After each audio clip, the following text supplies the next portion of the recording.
Hello दोस्तों। आज की कहानी का शीर्षक है पोते ने अंधी दादी पर अत्याचार होते देख माँ बाप को सिखाया सबक। चलिए शुरू करते हैं कहानी को।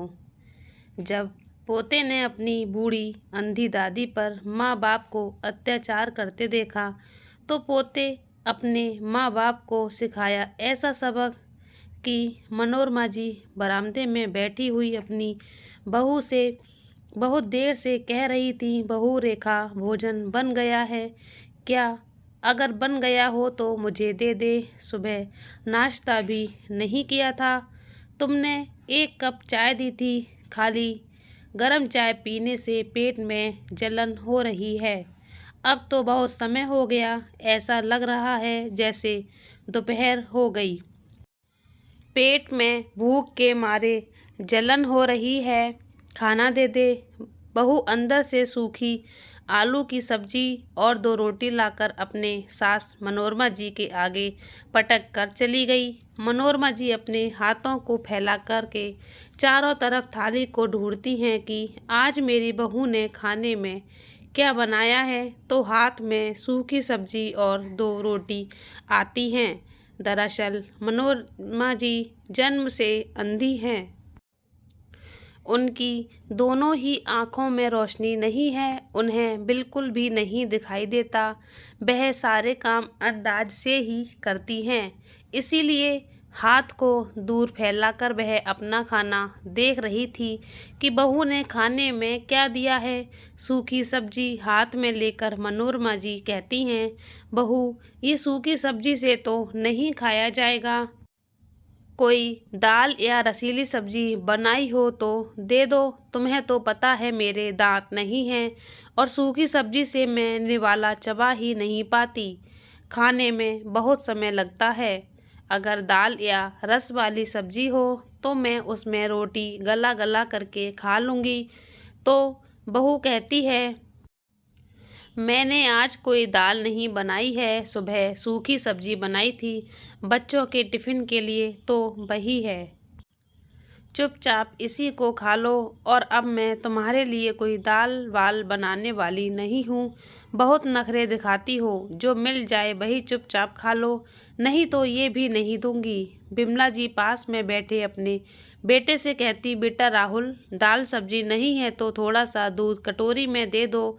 मैं दूध से ही गला गला करके 2 रोटी खा लूँगी और थोड़ा सा गुड़ दे दो। राहुल अपनी माँ पर थोड़ी सी दया दिखाते हुए रसोई में जाता है और दूध को एक कटोरी में डाल कर लाता है। तभी उसकी पत्नी रेखा भी आ जाती है।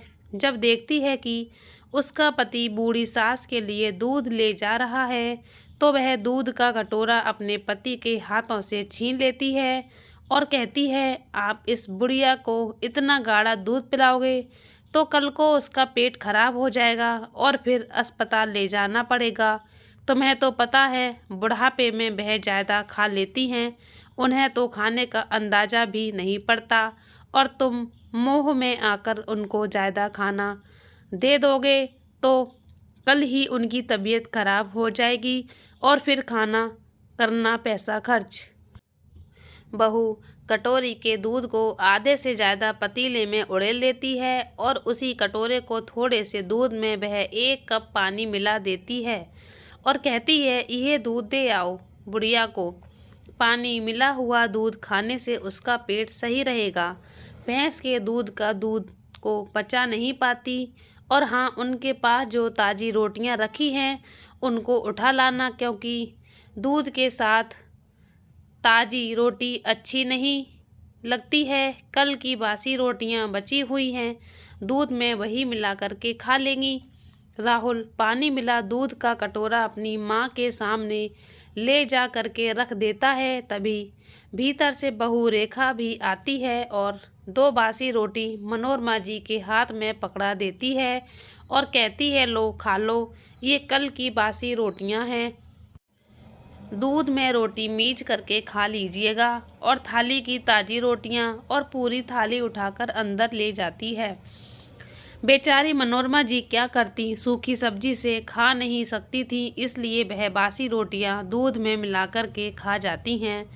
शाम को बिमला जी का 4 साल का पोता उधर ही आंगन में खेल रहा था और अपने हाथ में बिस्किट लेकर खा रहा था। वह 2 बिस्किट अपनी दादी को दे देता है। ये लो दादी, बिस्किट खा लो, आपको अच्छे लगेंगे। ये बिस्किट बहुत अच्छे होते हैं, क्रीम वाले बिस्किट हैं। बिमला जी अपने पोते को पहले तो मना करती हैं, बेटा मुझे नहीं चाहिए, तुम खा लो। ये बच्चे खाते हैं। लेकिन जब पोता जिद करता है तो मनोरमा जी 2 बिस्किट खा लेती हैं। दूसरे दिन मनोरमा जी का बासी रोटी खाने के कारण पेट खराब हो जाता है तो बहू रेखा बहुत चिल्लाती है कि मैंने तुम्हें मना किया था कि दूध रोटी मत खाया करो, लेकिन तुम्हें तो इस बुढ़ापे में भी दूध खाना है। जब पचता नहीं है तो मांगती क्यों हो? चुपचाप से रोटी सब्जी खा लेती, तुम्हें काम ही क्या करना है? बैठी बैठी खाना भी नहीं खा सकती हो क्या? अब हो गया पेट खराब, अब दवाई लानी पड़ेगी तुम्हारे लिए। बहू की खरी खोटी सुन करके बिमला जी बहुत दुखी हो जाती हैं और सोचती हैं कि एक तो बुढ़ापा है, दूसरा मैं अंधी हूँ, दिखाई भी नहीं देता है और ऊपर से वह मुझे इतना सुनाती रहती है। जब देखो मेरे ऊपर चिल्लाती रहती है। क्या करूँ भगवान? ये जहन्नुम भरी जिंदगी से तो अच्छा है कि आप मुझे ऊपर ही उठा लो। अब तो जीने की इच्छा ही नहीं होती। एक तो बुढ़ापे में भूख बहुत लगती है और बहू की खाने को नहीं देती है। हमारी ज़िंदगी तो नर्क जैसी हो गई है। भूखे भी रहो और 4 बातें भी सुनो, और मेरे बेटे की बहू के आगे एक भी नहीं चलती। वह तो खुद ही अपनी बीवी से डरता है तो मेरे लिए क्या बोलेगा? बिमला जी अपने पति की पुरानी बातों को याद करने लगती हैं कि जब राहुल पैदा हुआ था तो उसके पापा कितने खुश थे। कहते थे कि बेटा हमारे बुढ़ा की लाठी बनेगा, हमारा सहारा बनेगा। अब देख लेना, तुम्हें दिखाई नहीं देता है लेकिन तुम्हारा बेटा तुम्हारी लाठी बन करके तुम्हारी पूरी जिंदगी साथ देगा। मैं भी उनकी बातों को सुनकर खुश हो जाती थी। चलो अब बुढ़ापा अच्छे से गुजरेगा, बेटा आ गया है तो बहू भी आ जाएगी, फिर मुझे इतनी समस्या नहीं होगी जितनी अभी काम धाम करने में होती है। बहू आ जाएगी तो वह घर गृहस्थी का काम संभाल लेगी। लेकिन हमारे खुशहाल और घर गृहस्थी को पता नहीं किसकी नज़र लग गई। एक दिन राहुल के पिताजी को खेत पर काम करते हुए सांप ने काट लिया, जिससे उनकी मृत्यु हो गई। वह अपने पति से कुछ कह सुन पाती उससे पहले ही वह दुनिया को छोड़ करके चले गए। पति के गम में दिन रात तड़पती रहती थी, आंसू बहाती रहती थी। हर समय उनके लिए दिल में एक टीस उठती रहती थी जो किसी भी समय ख़त्म ही नहीं होती थी। दिन रात उन्हें अपने पति की याद आती रहती थी। अभी तो घर गृहस्थी पटरी पर आई थी, 1 साल पहले ही तो दुकान खरीदी थी, कौन संभालेगा? अभी तो उन्होंने अपने बेटे को जन्म दिया था और बीच भंवर में ही उनके पति ने उन्हें छोड़कर चले गए। बहुत दिनों तक रोती रहीं, परेशान रहीं और बच्चे की खातिर उन्होंने खुद को संभाला, घर गृहस्थी फिर से संभाली। बेचारी अंधी मनोरमा जी ने बड़ी मुश्किल से अपने बेटे को पाल पोस करके बड़ा किया, पढ़ाया लिखाया। राहुल के पिताजी की जो खेती बाड़ी भी बड़ी मुश्किल से उन्होंने संभाली। धीरे धीरे राहुल भी बड़ा होता गया तो उसने दुकान और खेती बाड़ी संभाल ली। फिर बिमला जी ने जल्दी ही अपने बेटे की शादी कर दी, क्योंकि वह जानती थी कि वह तो अंधी हैं और अब घर में उनके पति भी नहीं हैं, तो घर को संभालने के लिए कोई तो होना चाहिए। इसलिए उन्होंने अपने बेटे की शादी जल्दी कर दी। लेकिन जब तक बेटे की शादी नहीं हुई थी तब तक तो वह बहुत अच्छा था, मेरा ख्याल भी रखता था, मेरी कदर भी करता था, मान सम्मान भी करता था। अपने बेटे से मुझे बहुत उम्मीद थी, लेकिन जैसे ही मेरे बेटे की शादी हो गई बहू आ गई घर में, मेरा बेटा तो जैसे पूरा ही बदल गया हो। अब वह मेरा बेटा ना हो करके बस अपनी पत्नी का पति बन करके रह गया, जोरू का गुलाम हो गया। उसे अपने माँ के प्रति जरा भी दया नहीं बची है। उसे माँ के सुख दुख से कोई लेना देना नहीं है। उसकी पत्नी जो कह देती है वही सुनता था। उसका अपना दिमाग तो जैसे काम ही करना बंद कर गया हो, सिर्फ और सिर्फ अपनी पत्नी की सुनता था। चाहे वह सही बोले या गलत बोल रही हो, मेरे बारे में कितना भी गलत बोले, पर वह पलट करके एक बार भी नहीं कहता था कि तुम मेरी माँ के बारे में ऐसा क्यों कह रही हो, ऐसा कैसे कह सकती हो।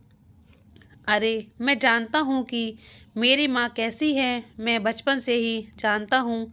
मेरी माँ बहुत अच्छी है, लेकिन वह कुछ भी नहीं कहता था। अब तो ये हालत हो गई थी कि धीरे धीरे बहू ने घर की सारी मालिकाना अपने हाथ में ले लिया था। खेती बाड़ी का सारा पैसा भी अपने पास ही रखती थी, मुझे खर्च के लिए भी पैसे नहीं देती थी। अब मेरे पास पैसे भी नहीं रहते थे। उसने पूरी खेती पर, घर पर और दुकान की आमदनी पर भी कब्जा कर लिया था।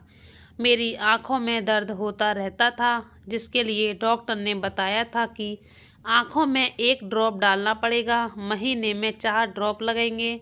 तो उसके लिए भी पैसे बहू से मांगने पड़ते थे, बहू के आगे हाथ फैलाने पड़ते थे, और बहू अपनी मन मर्जी चलाती थी।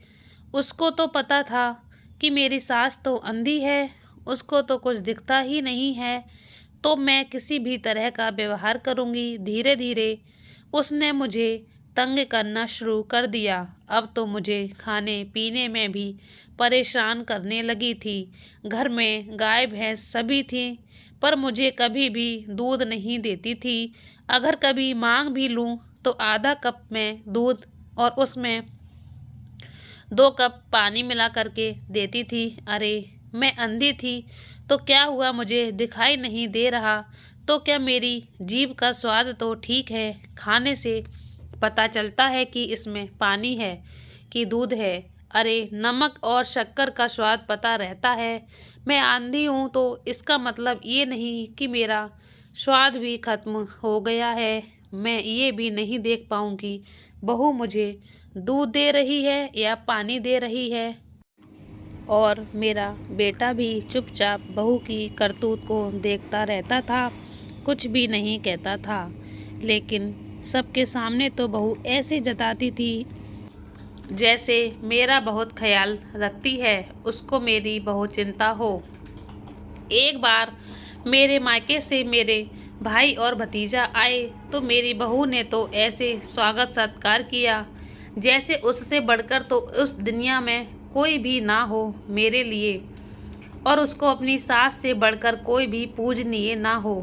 सासू माँ ये खा लो, सासू माँ ये लो खा लो, सुबह से लेकर शाम तक दिखाबाही करती रही, जिससे सबको ये लगे कि वह मेरी बहू कदर करती है। मेरी फटी पुरानी साड़ी को अपने पास रख लिया और कहा, माँ जी आज आप मेरी साड़ी पहन लीजिए, आप पर बहुत अच्छी लगेगी, आप पहन कर देखो। उसने मुझे अपनी साड़ी पहना दी। मुझे लगा कि मेरी बहू ने सच में मुझे साड़ी दे दी है, लेकिन मुझे क्या पता था कि वह मेरे मायके वालों के सामने यह दिखावा दिखाना चाहती थी कि वह मुझे बहुत अच्छे से पहना उड़ा कर खिला कर रखती है। रात में जब मेरा भतीजा मेरे पास बैठकर बातें कर रहा था, तभी मेरी बहू दिखावे के लिए आकर मेरे पैर दबाने लगती है, जिससे मेरे भतीजे को लगे कि बुआ जी की तो घर में बहुत सेवा होती है, बुआ की तो एक बहुत ऐस हैं, अंधी हैं तो क्या हुआ, बुआ को बहुत अच्छी बहू बहुत अच्छी मिली है, उनका बहुत ख्याल रखती है, उनके खाने पीने का, उनके पहनने ओढ़ने का। बहू हो तो ऐसी बुआ के जैसी, बिमला जी बुआ के जैसी बहू होनी चाहिए। लेकिन मेरे भतीजे को क्या पता था कि मेरी बहू सिर्फ दिखावा कर रही है। बहू तो मुझे एक एक पैसे के लिए तरसाती थी, एक एक रोटी के लिए तरसाती थी। बिमला जी के भाई उसके खाने के लिए कुछ फल वगैरह लेकर आते हैं कि चलो मेरी बूढ़ी बहन के खाने के लिए हो जाएंगे, लेकिन जैसे ही वो सब लोग चले जाते हैं, उनकी बहू आकर वह फल वगैरह कमरे से उठा कर ले जाती है और कहती है, तुम्हें फल खाने की क्या ज़रूरत है? फल खा करके कहाँ जा रही हो? कौन सा तुम्हें मैराथन में दौड़ लगानी है? घर में ही तो बैठी रहती हो पूरा दिन, कुछ काम धाम तो करती नहीं हो। जो 2 रोटी मिल रही हैं वह खाती रहो, तुम्हें फल खाने की क्या आवश्यकता है? मनोरमा जी की आंखों में आंसू आ जाते हैं। अपनी आंखों के आंसू अपने पल्लू से पोंछती हैं और सोचती है कि बहू कुछ ढंग का खाने को देती नहीं है। अगर मायके वाले कुछ लेकर आते हैं तो बहू उठा करके ले करके चली जाती है। एक एक चीज़ खाने के लिए तरसा जाती है। बेटे से भी क्या कहूँगी, वह तो बिल्कुल सुनता ही नहीं है। घर में बिमला जी का पोता दिन भर घर में रहकर अपनी माँ की और दादी की बातों को सुनता रहता है और देखता भी रहता है कि माँ दादी के साथ किस तरह से व्यवहार कर रही हैं। आर्य अब इतना छोटा भी नहीं था कि उसे वह सारी चीज़ें समझ में नहीं आएंगी। बिमला जी का पोता आर्य 14 साल का है। वह अपनी दादी से बहुत प्यार करता है। अपनी दादी को इस तरह से वह देखता है तो उसको बहुत दुख होता है। वह अपनी मम्मी से कहता है कि मम्मी, आप दादी के साथ इस तरह से व्यवहार मत किया करो। उनको जो चीज़ें खाने को पसंद हैं वो थोड़ा बहुत तो दे दिया करो। आप क्यों नहीं देती हो उनको? मम्मी उल्टा उसी को डांट देती थी कि ज़्यादा दादी का चमचा मत बन, नहीं तो मैं तेरी पिटाई कर दूंगी। जा अपनी पढ़ाई कर। बेचारा अपनी माँ की डांट खाकर खेलने के लिए बाहर चला जाता है। जब घर वापस आता है तो देखता कि उसकी मम्मी अपने कमरे में सोई हुई तो है। दोपहर का समय है। वह चुपचाप से अपनी दादी के कमरे में जाता है और दादी को देखता है कि दादी सो रही हैं कि जाग रही हैं। धीरे से अपनी दादी को आवाज़ देता है, दादी सो रही हो क्या? तो दादी कहती हैं, कौन है बेटा? मैं हूँ। अच्छा तो बताओ बेटा क्या हुआ? दादी उसको हाथ से इशारा करती, आजा मेरे पास, चारपाई पर बैठ जाओ। आर्य उधर बैठ जाता है और दादी से कहता है, अपना हाथ आगे करो, मैं आपके लिए कुछ खाने को लाया हूँ। तो दादी कहती है, बेटा अगर तेरी माँ ने देख लिया ना तो तेरी पिटाई कर देंगी, इसलिए तू जो भी लाया है वापस ले जा, मुझे नहीं खाना है।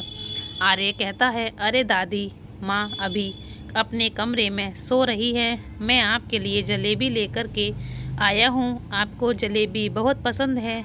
मम्मी आपको खाने को नहीं देती है, कुछ भी मीठा नहीं देती है।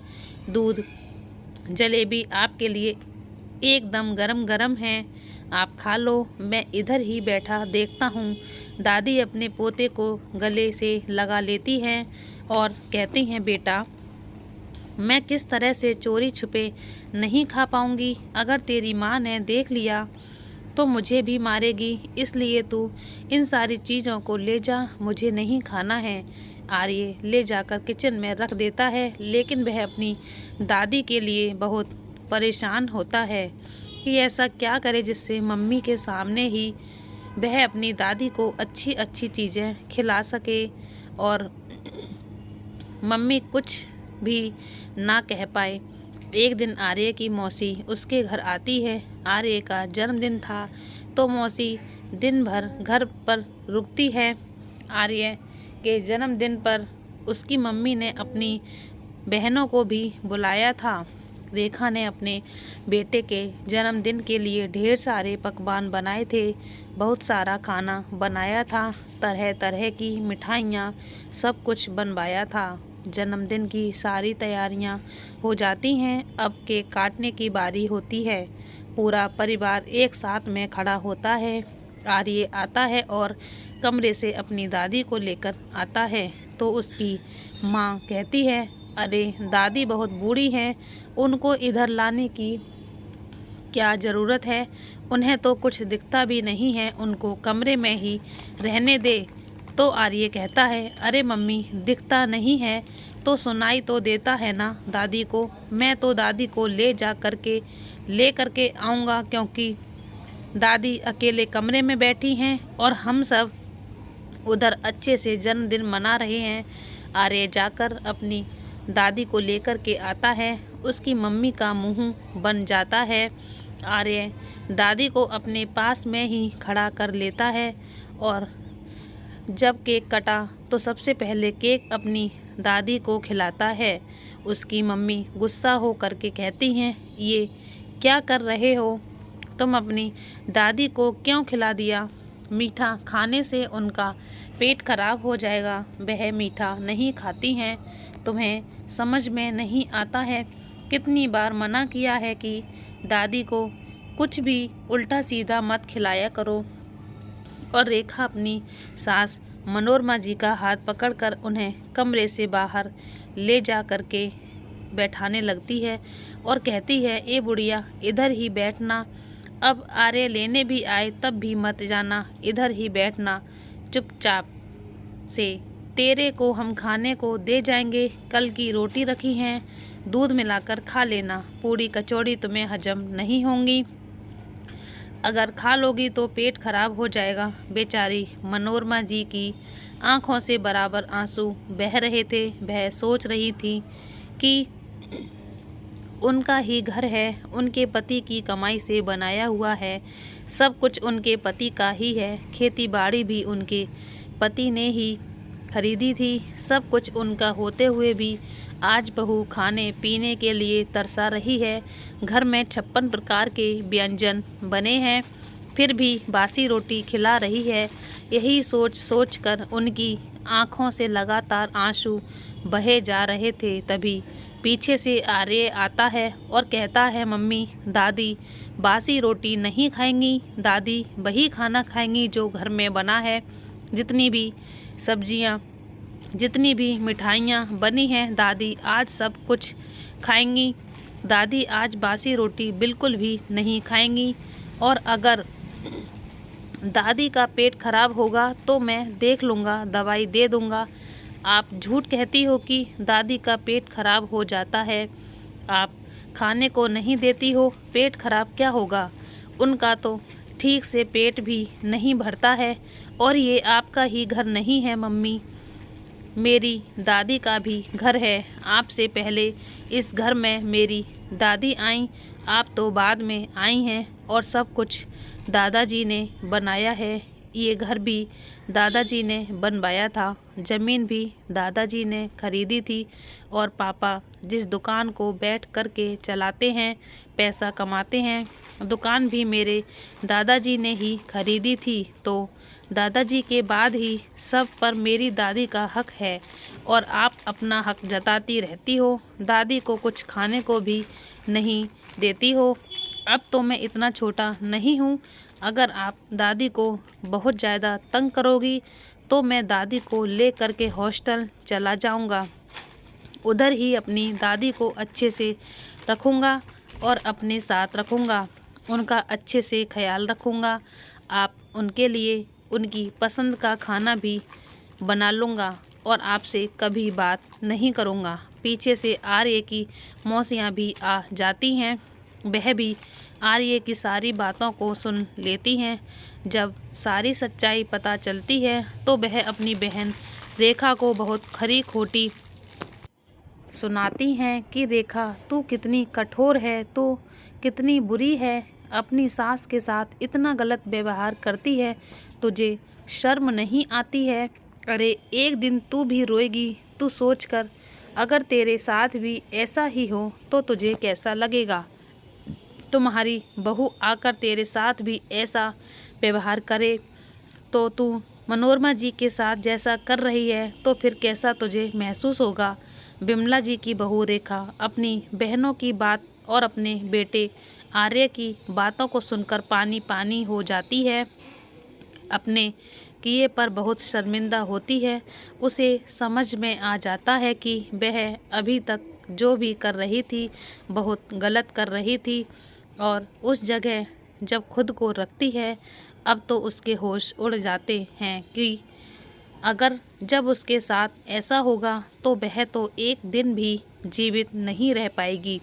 रेखा अपनी सास से माफ़ी मांगती है।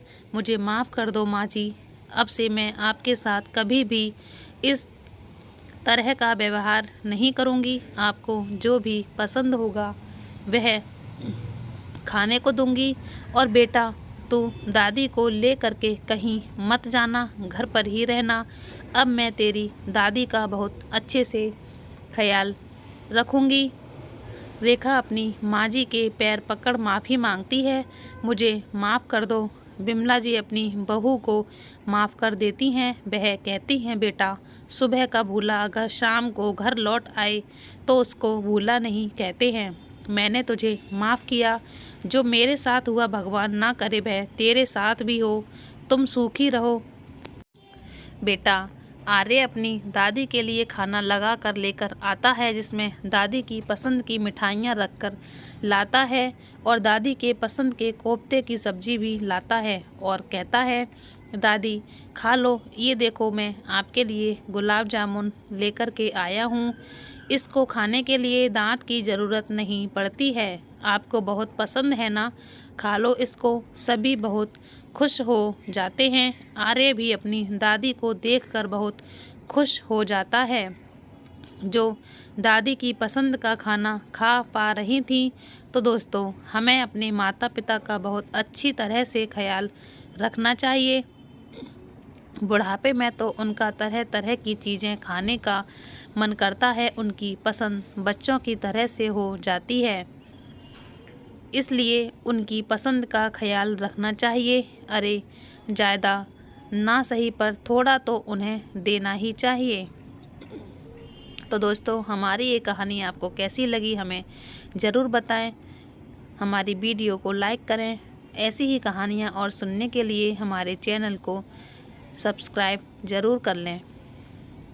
जय श्री कृष्णा, राधे राधे।